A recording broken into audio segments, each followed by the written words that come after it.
High वे से तकरीबन 60 kilometre फासले पर मगरब की तरफ पहाड़ों के दामन में शाह असहाब के नाम से मंसूब एक कब्र है, जिसके बारे में मशहूर है कि ये कब्र एक सहाबी रसूल सल्लल्लाहु अलैहि वसल्लम की है।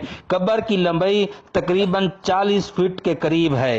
इलाका उस्तराना के गांव मंगल के मगरिब की तरफ एक कब्र है शाह साहब के नाम से जो मशहूर है, और यहाँ के मकामी लोग इसके बारे में ये कहते हैं कि किसी सहाबी की कब्र है।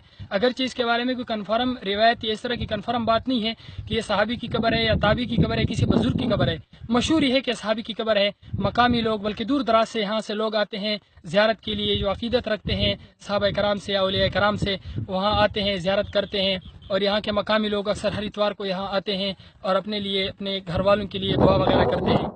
असहाब के नाम से मंसूब कब्र यूनियन कौंसिल कीड़ी शमोजई के गांव मंगल के गरबी साइड पर है। इंडेक्स हाईवे रम्मक के मकाम से कीड़ी शमोजई राब्ता सड़क, जो कि इंतहाई खस्ता हाल है, तकरीबन 60 किलोमीटर का फासला तय करने के बाद कोह सुलेमान के पहाड़ी सिलसिलों के दामन में कायम कब्रिस्तान में शाह असहाब के नाम से कब्र मंसूब है।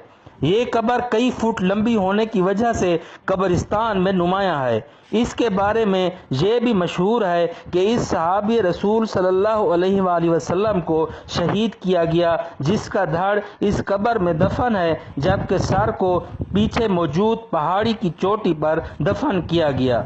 कब्र सहाबी रसूल सल्लल्लाहु अलैहि वसल्लम से मंसूब होने की वजह से दूर दराज से अकीदतमंद यहाँ का रुख करते हैं। खालिद अरशद, परोआ प्रेस क्लब, तहसील परोआ, डेरा इस्माइल खान।